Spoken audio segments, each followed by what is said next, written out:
తప్పకుండా అది టీఆర్ఎస్ పార్టీతోనే సాధ్యమవుతుంది కాబట్టి మేము టీఆర్ఎస్ పార్టీకి ఓటేస్తామని చెప్పి వారే చెప్తున్నారు. మిత్రులారా, సాధారణ ఎన్నికలతో పోలిస్తే పట్టభద్రుల ఎన్నిక చాలా భిన్నంగా ఉంటుంది. ఇది ఎంతో ప్రత్యేకమైంది, దీనికి ఎంతో ప్రాధాన్యత కూడా ఉంటుంది. ఎందుకంటే ఈ ఎన్నికల్లో విద్యావంతులు, మేధావులు ఎంతో విజ్ఞతతోని, విచక్షణతోని, వివేకంతోని ఆలోచించి మరీ ఒక తీర్పునిస్తూ ఉంటారు. ప్రతిసారి కూడా ఆ తీర్పు ఈ సమాజానికి ఒక దిక్సూచిలాగా, ఒక స్ఫూర్తిలాగా మిగులుతా ఉంది.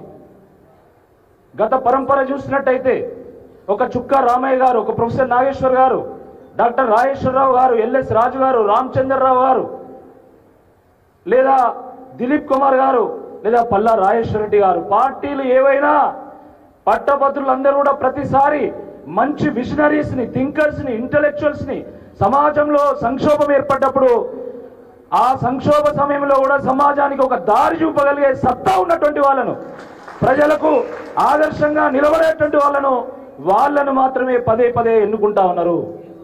నాకు పూర్తి నమ్మకం ఉన్నది. నేను చాలా మందితో మాట్లాడుతా ఉన్నా, పూర్తి నమ్మకం ఉంది. ఈసారి కూడా గత పరంపరనే కొనసాగుతుంది అని చెప్పి ఈ సందర్భంగా గుర్తు చేస్తాను. మిత్రులారా, ఇది పెద్దల సభ.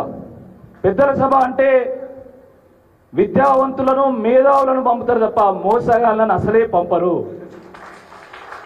పెద్దల సభ యొక్క పెద్దరికాన్ని కాపాడేటువంటి వాళ్ళనే పంపుతారు తప్ప పెద్దల సభ యొక్క స్థాయిని దిగజార్చే వాళ్ళను అసలే పంపరు.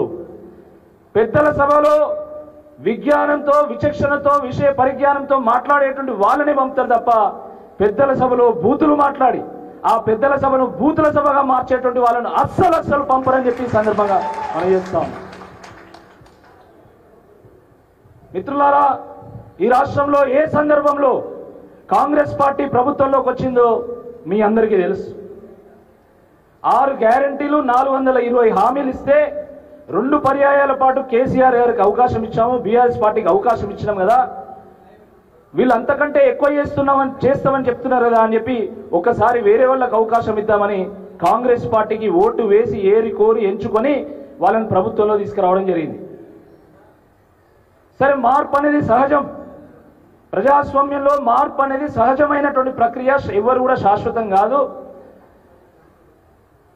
దాన్ని కేసీఆర్ గారు కూడా స్వాగతించారు.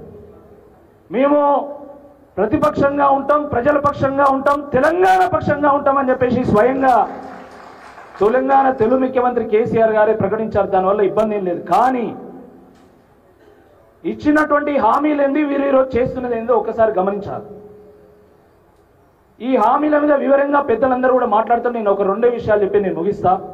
ఎందుకంటే చాలా మంది గ్రాడ్యుయేట్ సోదరులు, స్కూల్ మేనేజ్మెంట్స్ వాళ్ళు కూడా వచ్చారు కాబట్టి వాళ్ళు ఏం చెప్పారు, జాబ్ క్యాలెండర్ను ప్రకటిస్తామన్నారు. ప్రకటించారా? 2 లక్షల పోస్టులతో కూడుకున్నటువంటి నోటిఫికేషన్స్ ఇస్తామన్నారు. ఇచ్చారా? మెగా డిఎస్సి వేస్తామన్నారు. వేశారా? 4000 రూపాయల నిరుద్యోగ భృతి ఇస్తామన్నారు. ఇచ్చారా? ఎటువంటి రుసుము లేకుండా ప్రభుత్వ పోటీ పరీక్షలను ఉచితంగా నిర్వహిస్తామన్నారు. నిర్వహిస్తున్నారా? ప్రభుత్వ ఉద్యోగస్తులకు డిఏలు అన్నారు, పిఆర్సీ అన్నారు, ఆ రకంగా అనేక హామీలు ఇచ్చారు. కానీ ఏ ఒక్కటి కూడా ఇప్పటివరకు అమలు కాలే. మరి ఎవరు ప్రశ్నించాలి వీళ్ళందరి గురించి? ఈ నిరుద్యోగ యువత గురించి, విద్యావంతుల గురించి, ప్రభుత్వ ఉద్యోగుల గురించి ఎవరు ప్రశ్నించాలి? ఎవరు ప్రశ్నించాలి? ఆలోచించండి.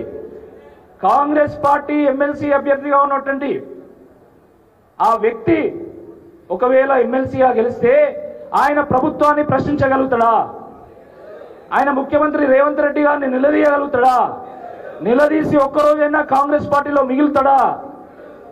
మరి బీఆర్ఎస్ ఎమ్మెల్సీ అభ్యర్థిగా ఉన్నటువంటి నన్ను గెలిపిస్తే తప్పకుండా నిరుద్యోగుల పక్షాన, విద్యావంతుల పక్షాన, తెలంగాణ సబ్బండ వర్గాల పక్షాన, తెలంగాణ పక్షాన, బీఆర్ఎస్ పక్షాన గర్జించి, గొంతెత్తి, గలమెత్తి ప్రభుత్వం యొక్క మెడలు వంచి తప్పకుండా ప్రజలకు న్యాయం చేసేటందుకు ప్రయత్నం చేస్తాం.